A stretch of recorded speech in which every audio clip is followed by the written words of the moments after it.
په دې ویډیو کې به تاسو ما سره ګورئ د عید ویمې ورځې باندې هنګو سمنې ښایسته نظارې او دا لوکیشن د هنګو او د تیرا خلکو د پرای ورځې چکر د پر ډیر ښه ځای دی او دا بهترین او ډیر ښه لوکیشن باندې جوړ شوی کیمپینګ پورټ د سمنې ښکلا کې ډیره اضافه کوي او تاسو دا ویډیو کم ځای نه ګورئ او تاسو اوس پر سمنې ته راغلی او کنه لازمي راته کمنټ کې ووایئ. السلام علیکم ملګرو، امید کوم تاسو به روغ جوړ او خیر خیریت سره وای. نن د عید ویمې ورځ و او سبای وختي مو ته ځان ریډي کو او خپل خو کلی توخسره نه سفر سٹارټ کو هنګو په طرف. الحمدلله 35-40 منټ سفر نه بعد خیر سره هنګو ته ورسېدم. مین چوک سره د خپل ملګری انتظار کولو او هغه چې راشي ان شاء الله زوب د سمانه هیل ټاپ طرف ته خپل خوګ رور ساجد بای سره د عید مبارکي وکا او د دې نه خپل سفر سٹارټ کو د سمنې په طرف. سمنې ته هنګونه 30 کیلومتر سفر ده او سٹارټ کې 10-12 کیلومتر خارپټډ روډ ده او بقیا 11-12 کیلومتر روډ خراب دي او الحمدلله کار په چلو دي ان شاء الله ډیر ضرب مکمل شي اور هر قسم وړي کې غټ گاډي او بایک په اسانتي سره راتلی شي. الحمدلله 40-45 منټ سفر نه بعد مو د سمنې سٹارټ کې چینی ته ورسېدلو او ماشاءالله دلته نه د سمنې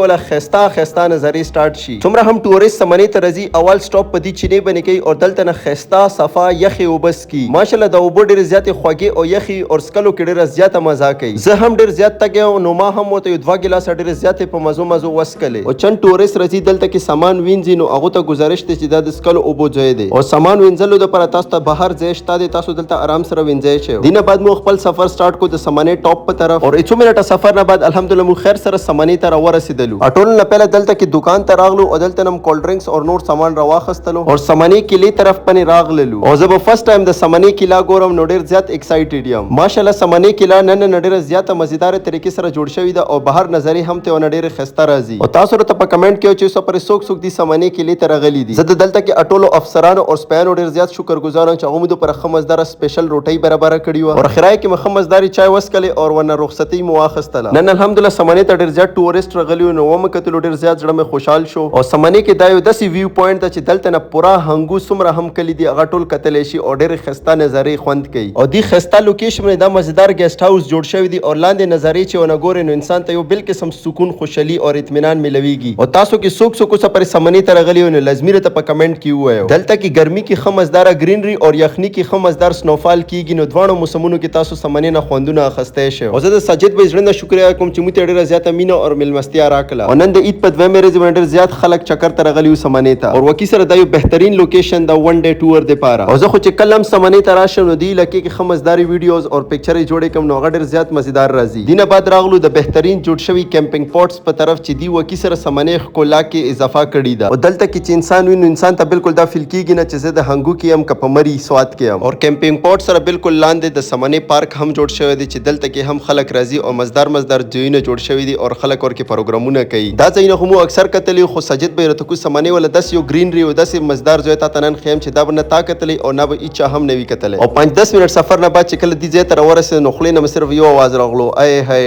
ډیر مزیدار ځای دی وکی سره دا ځای بنه ما کتلې او نه بچا کتونکو دینه پهله تاسو ته کیمرې نظیر بنته خیالې وي او داسې بهترین لوکیشن باندې چار چپر گرینری او داسې خسته فارم هاوس غونتی وی نو ډیر زیات مزه کوي. ما خدای ځای ډیر زیات خوښ شو نو تاسو ته کمنټ کیو چې تاسو هم خوښ شو او کنه او سمنې کې دینه پهله تاسو دا لوکیشن او دا گرینری کتلې او کنه لازمي ته کمنټ کیو اختیار دینه بعد یو بل داسې تاریخي ځای ته راغللو چې په دې ځای باندې د انډیا ولا یو مشهور فلم هم جوړ شوی دی او هغه فلم کې اکټر چوغو او نمای څونو لازمي ته په کمنټ کې وایو. ماشاءالله مزدګار ټیم او اوس هم کافي تعداد باندې ټوریست سمنې ته روانو. دینه بعد مو واپس خپل سفر سٹارټ کو هنګو په طرف. امید کوم د مزدار غو ولاګ مو خوښ شوی. لایک شیر کمنټ لازمي وکړئ او دوګانو کې میاد ساتئ.